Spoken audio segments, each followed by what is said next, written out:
तो हम लोग कई बार देखते हैं या सुनते हैं कि एक दुकानदार अपने पहचान वालों को, अपने दोस्तों को, उनके परिवार के डिमांड के हिसाब से अपने गुड्स को, अपने सामान को देता है कि भाई ले जाइए, परिवार में जो पसंद हो उसको रख लीजिए, जो पसंद नहीं है उसको वापस कर दीजिए। तो अगर इस तरह का हमारा आइटम्स है या हमारा गुड्स कुछ ऐसा है, जैसे मान लेते एक कपड़े का हमारा व्यापार है, सूट्स का व्यापार है, तो कोई दोस्त है परिचित है, तो परिवार के लोग और नहीं आ सकते, दिक्कत है आने में, पसंद करने में, तो बिल्कुल ऐसा हो सकता है कि व्यापारी अपने सामान को कह दे कि भैया ये 2 सूट का ये 5 सूट लेके जाओ, लेडीज सूट, और घर पर ले गया। तो जब वहाँ लेडीज देखती हैं, पसंद आए, तो जो पसंद आ गया मान लो कि वो सेल हो गया, और जब वहाँ से इंफॉर्मेशन आ जाएगा कि हमने ये 4 सूट पसंद कर लिए भैया, इसका मतलब वो कंफर्म हो गया, सेल हो गया। लेकिन वो ले कितना गया है, वो 5 ले गया है, 6 ले गया है, 8 ले गया, ऐसा होता है। और जो हमको लौटा देगा, इसका मतलब वो नहीं बिका।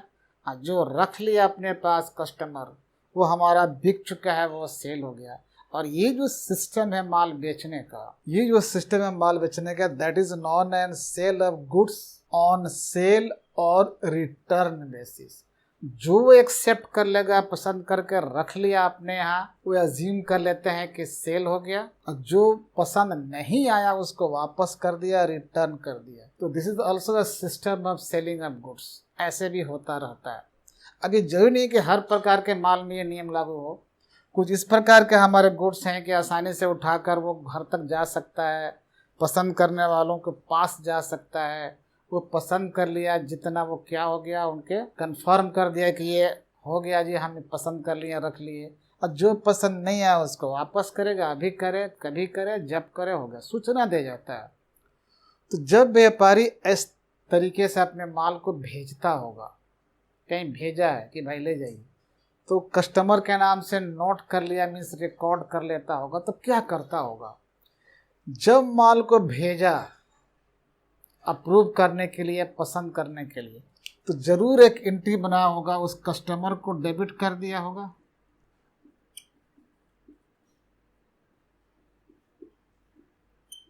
कस्टमर से account debit to sale account, ये कर दिया होगा। चलो मान लेते हैं, कोई फिगर मान लो, ये पूरे माल का, जितने माल उसने सेंड किया है, उस पूरे अमाउंट को कॉस्ट प्लस प्रॉफिट आपको दिखला लेते हैं कि जो माल भेजा, मान लो कि ये 2000 का माल है, इसमें 2000 में उसका कॉस्ट प्लस प्रॉफिट दोनों है। तो कस्टमर के नाम पर ऐसे कुछ एंट्री कर लिया होगा शुरू में। अब वेट कर रहा है, तो साल के एंडिंग में, ईयर एंडिंग में, या तो सूचना आ सकती है या सूचना नहीं आ सकती है। तो साल के एंडिंग में हमें ज़रूर कंफर्मेशन चाहिए, क्योंकि हमें फाइनल अकाउंट बनाना होता है।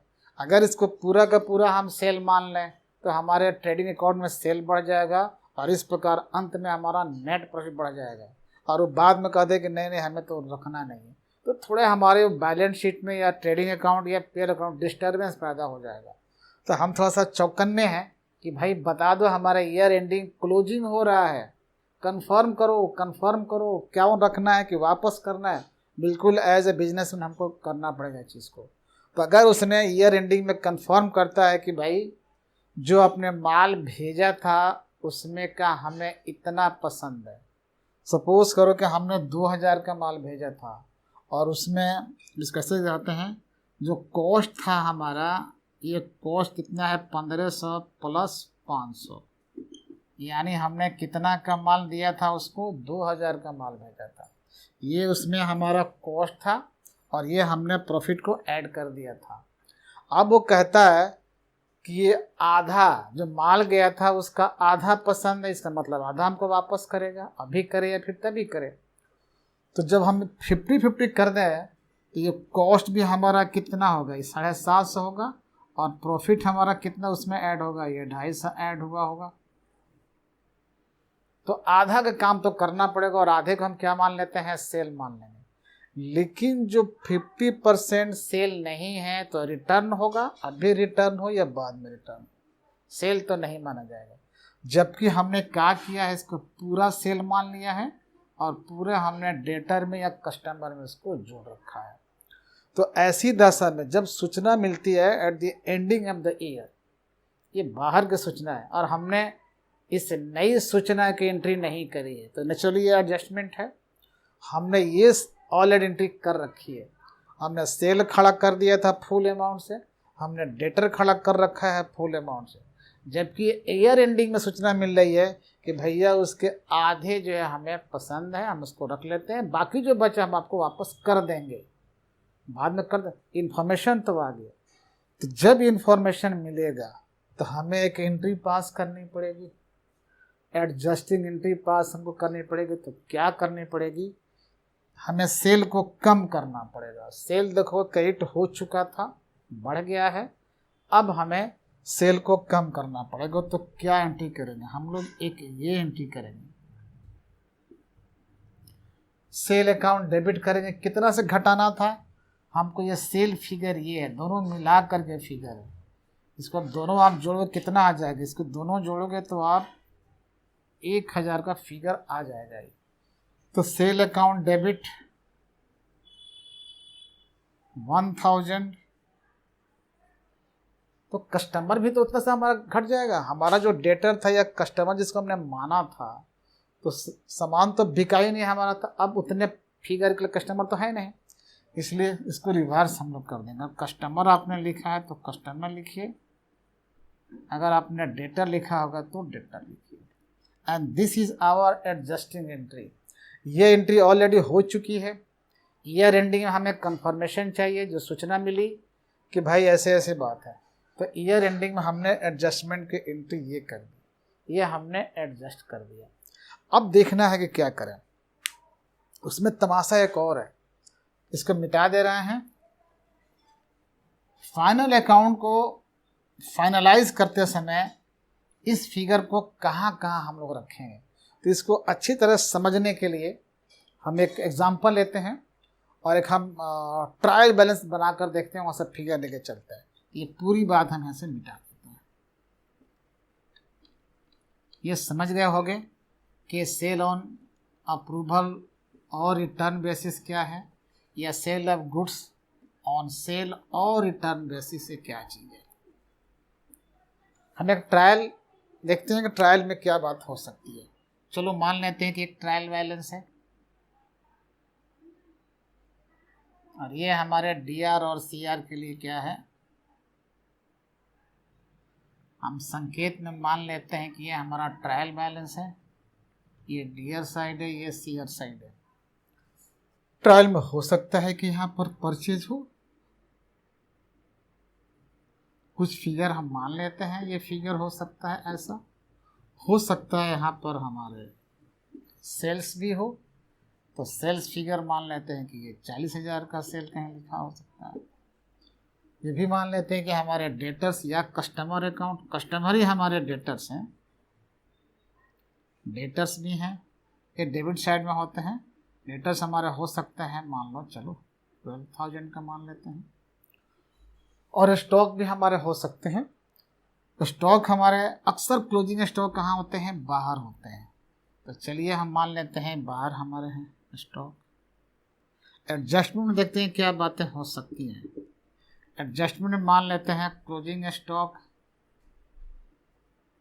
2000 के हमारे क्लोजिंग स्टॉक है, एक सूचना तो ये है, और बाकी ये सूचना है सेल ऑन रिटर्न बेसिस में क्या है, गुड्स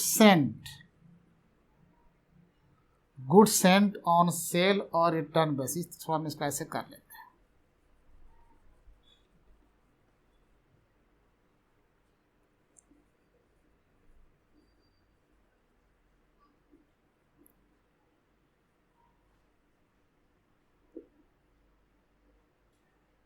रिटर्न बेसिस, ये जो हमने माल भेजवाया था उसका चलिए मान लेते हैं कि जो कॉस्ट था वो 4000 था, कॉस्ट ₹4,000 बट सेंट ऑन ₹20,000। 6000, जिसका 4000 कॉस्ट था उसको हमने 6000 के रेट लगा करके भेज दिया था।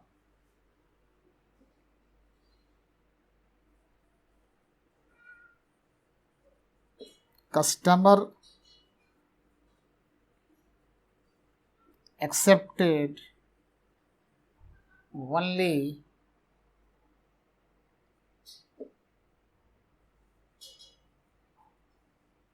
half of the goods।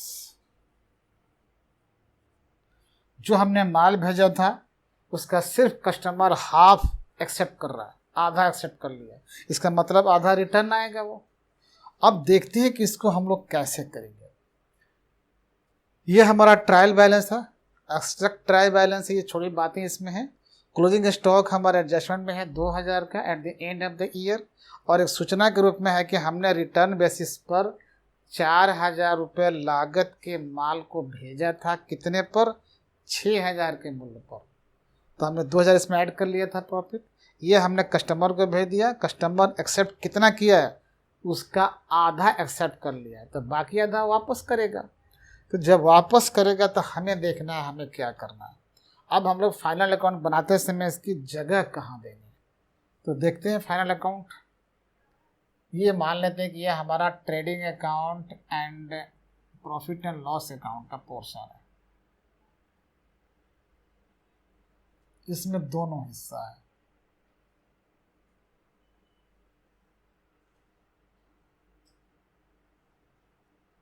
इसमें दोनों हिस्सा है। एडजस्टमेंट क्लियर है, सेल और रिटर्न बेसिस है। कस्टमर ने 50% एक्सेप्ट कर लिया है, 50% रिटर्न करेगा, रिटर्नेबल है।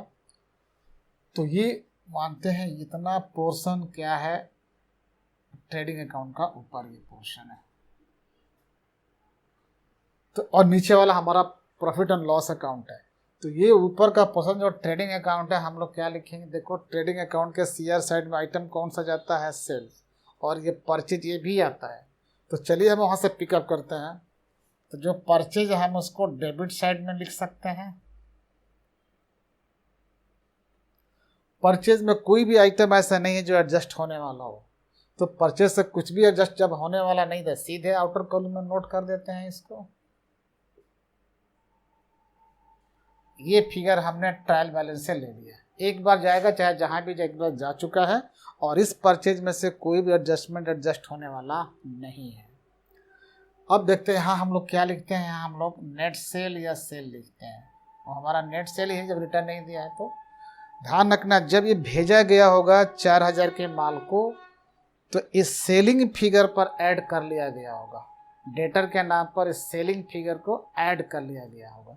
जबकि सेल क्या हुआ, जितना वो रिटर्न कर देगा वो सेल नहीं है, जितना वो रख लेगा वही हमारा सेल है। जबकि भेजते समय हमने उसको पूरा 6000 सेल मान लिया था, जबकि वो रख कितना लिया, आधा, और आधा रिटर्न करेगा। तो सेल को ठीक करना पड़ेगा। जो सेल हमने मान लिया था लिख दिया है, तो सेल इसमें तो शुरू में पूरा ही आ चुका है। तो ऐसे हालत में सेल हम लोग यहाँ अंदर लिखेंगे, और जो सेल रिटर्नेबल बेसिस पर है उसको माइनस कर देंगे, minus cell on returnable basis. तो कितना है रिटर्नेबल, 6000 हमने सेल लिखा था, आधा एक्सेप्ट हो गया, तो आधा तो वापस आएगा, उतना से माइनस कर लेते हैं। तो ये 3000 हमारा माइनस हो गया। अब नेट सेल बाहर चला जाएगा हमारा 37।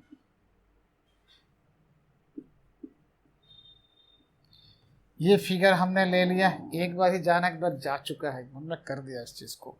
ये फिगर एक बार आया क्योंकि ये ट्रायल बैलेंस के अंदर दिया है, तो ट्रायल बैलेंस के अंदर है, एक बार आएगा ट्रेडिंग अकाउंट के सीआर साइड में, हमने यहाँ पर नोट कर दिया। और ये जो एडजस्टमेंट है रिटर्न बेसिस पर, जिसका हाफ पोर्शन कस्टमर ने एक्सेप्ट कर लिया है, तो हाफ तो वापस करेगा, तो वो तो सेल नहीं माना जाएगा। इसलिए यहाँ सेल और रिटर्नेबल बेसिस पर कर सकते हैं, या एक और वर्ड लिख सकते हैं, इसको थोड़ा हम ऐसे कर लें, ठीक, थोड़ा सा कर लेते हैं। ये हमारा 40,000 यहाँ लिख दिया, और इसको हम लोग माइनस कर देते हैं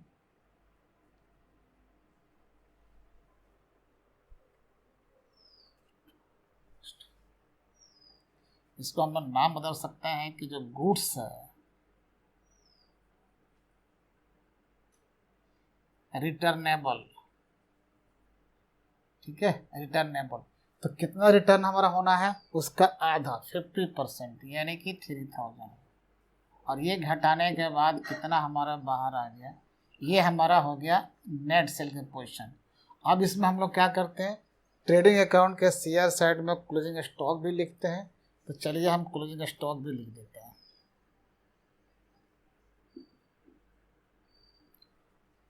यहाँ पर आएगा, शायद है इसमें बाहर लिखा है क्लोजिंग स्टॉक 2000, हमने यहाँ नोट कर दिया। ये हो गया। जो माल कस्टमर लौटाएगा फिलहाल अपने पास रखा हुआ है, आज लौटा दे कल लौटा दे, अपने पास कुछ रखेगा। अगर हमें लौटा देगा हमारे स्टॉक में तब भी आएगा, तब भी हमारा स्टॉक है अपने पास जब तक रखा है, चूँकि बिका तो है नहीं। तो बिना बिके हुए माल को हम लोग क्लोजिंग स्टॉक या स्टॉक कहते हैं। तो कस्टमर के पास है तो क्या हुआ, आज न कल लौटा देगा वो। तो जो कस्टमर के पास है उसको हम लोग क्लोजिंग स्टॉक में ला करके अपना ऐड कर देंगे। ये जो क्लोजिंग स्टॉक दिखाई पड़ा ये हमारे दुकान में पड़ा, हमारे गोदाम में पड़ा है। अब कुछ माल हमारा कस्टमर के पास पड़ा है जो वापस करेगा। तो जो वापस करेगा तो वो रिटर्नेबल है, इसको हम लोग अपने इसमें जोड़ दिए।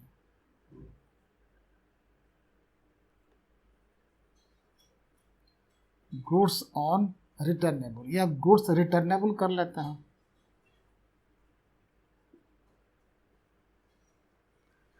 ध्यान रखना है कि ये जो स्टॉक होता है हमेशा हम लोग कॉस्ट पर लिखते हैं, सेल प्राइस पर नहीं, हमेशा कॉस्ट पर लिखते हैं। तो रिटर्नेबल एट कॉस्ट कर दें ताकि याद रहेगा कॉस्ट पर करना है इस चीज़ को। जो हमारे closing stock will always be recorded on cost price or market price whichever is lower. ये प्रिंसिपल है। अक्सर हम लोग कॉस्ट प्राइस पर करते हैं, अगर मार्केट प्राइस उसका कॉस्ट प्राइस से भी कम है तो उस पर करते हैं। लेकिन मार्केट प्राइस की कोई इन्फॉर्मेशन यहाँ पर नहीं है, तो कॉस्ट प्राइस पर हम लोग इस स्टॉक को दिखलाएंगे। तो ये हमारे पास ऑलरेडी बचा हुआ है 2000 का, और कस्टमर के पास है जो रिटर्नेबल है, और किस पर, कॉस्ट पर। तो जो माल हमने भेजा था 4000 का ये कॉस्ट है, इसका आधा माल उसने रख लिया, तो आधा जो वापस करेगा रिटर्न आएगा उसका कॉस्ट कितना होगा, 2000, इसका भी हो जाएगा। तो वो भी आ गया, संयोग से दोनों 2000 हो रहे हैं। तो जोड़कर कितना बाहर आ जाएगा, ये 4000 हो जाएगा। तो इस प्रकार हमने कहाँ कहाँ फिगर लिखा, एडजस्टमेंट के फिगर एक तो यहाँ आ चुका है, एडजस्टमेंट का फिगर एक यहाँ आ चुका है। तो ये ट्रेडिंग अकाउंट के किस साइड में चला गया, ये ट्रेडिंग अकाउंट के शेयर साइड में। दो बार दो फिगर दिखाई पड़ रहा। अब देखते हैं, ये जो कस्टमर अकाउंट है या डेटर अकाउंट है ये बैलेंस शीट का आइटम है, और ये जो स्टॉक बाहर दिया हुआ है एडजस्टमेंट दिया है, अभी 2 बार लिखा जाएगा। और कस्टमर के पास पड़ा है, जाहिर सी बात है 2 बार वो भी होगा, क्योंकि ये सूचना कहाँ है, एडजस्टमेंट में है। तो ये ट्रेडिंग अकाउंट में एक बार आ चुका है, यहाँ पर ठीक ठाक कर दिया। अब चलेंगे बैलेंस शीट में। अगर हमें बैलेंस शीट बनाना हो, दिखलाना हो, तो इसको मिटा दें। चलिए इसको फिलहाल वैसे रखते हैं ताकि मैच कराया जा सके, आपको समझा सकें। उसको अलग कर दें लकीर खींचकर। चलो यहाँ से हमने उसको अलग कर दिया। अब देखते हैं अगर बैलेंस शीट हमको बनाना होता तो ट्रेडिंग अकाउंट के बाद हम लोग बैलेंस शीट में कौन सा काम करेंगे। ये मान लेते हैं कि बैलेंस शीट है, हम यहाँ पर बैलेंस शीट शॉर्ट में ले लेते हैं। और ये एसेट साइड है, सबको पता है कि राइट साइड हम लोग एसेट साइड लेके चलते हैं, तो हम हेडिंग नहीं लिख रहे हैं, आप समझ जाना कि ये एसेट साइड है। तो एसेट साइड में क्या आता है, ये एक एसेट है, ट्रायल बैलेंस में ये आ गया। ये हमने यहाँ पर लिख दिया डेब्टर्स। कितने फिगर हैं ट्रायल बैलेंस के अंदर, 12,000, और हमने यहाँ पर फिगर डाल दिया। चूँकि एक बार यहाँ एक बार आ गया, यहाँ पर दोबारा तो लेके नहीं, हमने टिक कर देते हैं इसको। अब देखना एडजस्टमेंट, जो हमने कस्टमर को बेचा था वही कस्टमर हमारे डेटर्स हैं।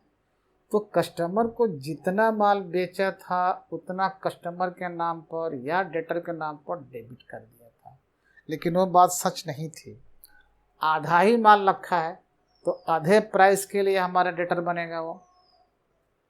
6,000 में हमने कस्टमर को बेचा था, सेल माना था, इतने डेबिट कर दिया था, बट 6,000 नहीं, वो 3,000 रखे या 3,000 वापस कर दिए, तो डेटर भी तो घट जाएगा 3,000 से।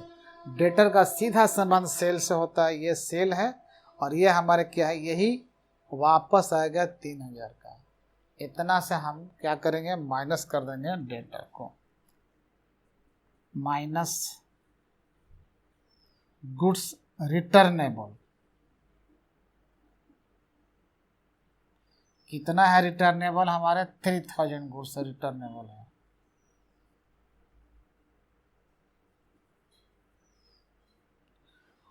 बारह 12,000 हमारे डेटर बने थे, जिसमें से हम 3,000 को माइनस करते हैं, आउटर कॉलम में कितना 9,000 आ जाएगा। यह हमारे बैलेंस शीट के आउटर कॉलम हो गया। इसमें आगे एक काम और, फिर हम लोग स्टॉक भी लिखते हैं एसेट साइड में, और हमारे पर यहाँ क्या है, क्लोजिंग स्टॉक दिए गए हैं। कितने हैं क्लोजिंग स्टॉक आउटसाइडर में, 2,000, और इसमें से क्या हम लोग माइनस करेंगे। अच्छा ध्यान रखना, ये जो हमारे 3,000 है, ये इनवॉइस प्राइस है, कॉस्ट प्राइस नहीं है, ये सेल प्राइस है। तो आप चाहे तो ब्रैकेट में दिखा सकते हो एट सेल प्राइस, ताकि आपको याद रहे कि जो हम डेटर से माइनस करेंगे वो सेल प्राइस माइनस करेंगे, क्योंकि सेल प्राइस के लिए ही वो डेटर बनता है। अब हम आते हैं दूसरे आइटम, हमारे क्या हैं, क्लोजिंग स्टॉक, जो फिगर कितना दिया है 2,000, और इसमें हम क्या ऐड कर रहे हैं, कस्टमर के पास जो हमारा गुड्स पड़ा हुआ बिना बिके हुए, तो कस्टमर के पास कॉस्ट कितना, 4,000 कॉस्ट का माल गया था, जो आधा बिक चुका है आधा बाकी है, उसको हमने क्या कर दिया, ऐड कर दिया, ऐड गुड्स रिटर्नेबल, ब्रैकेट में इंडिकेट करते हैं ऐट कॉस्ट, क्योंकि हमेशा स्टॉक को, बचे हुए माल को हम लोग कॉस्ट पर शो करते हैं। तो गुड्स रिटर्नेबल कितना हमको होने वाला है, 2,000 होने वाला है, और ये जोड़ने के बाद हमारा सारा स्टॉक कितना हो जाएगा, 4,000, जो बैलेंस शीट के एसेट साइड में शो करेगा। टोटल हमारा स्टॉक कितना बच गया, इतना आ गया। इस प्रकार हम जरा मैच कराते हैं कि एडजस्टमेंट वाले फिगर क्या 2 बार 2 जगहों पर गए हैं, देखते हैं। एक बार ट्रेडिंग अकाउंट के शेयर साइड में ये 3,000 यहाँ आ चुका है, और वही 3,000 एडजस्टमेंट का फिगर फिर दोबारा कहाँ आ चुका है, बैलेंस शीट के एसेट साइड में यहाँ भी आ चुका है। तो एक का काम खत्म हो गया। दोबारा देखते हैं उसका सेकेंड पार्ट का, ट्रेडिंग अकाउंट के शेयर साइड में ये है 2,000 रिटर्नेबल के नाम से एडजस्टमेंट हमारा यहाँ आ चुका है, और यही फिगर दोबारा जाना चाहिए कहीं ना कहीं, जो दोबारा आ चुका है बैलेंस शीट के एसेट साइड में, कहाँ आ चुका है, ये आ चुका है।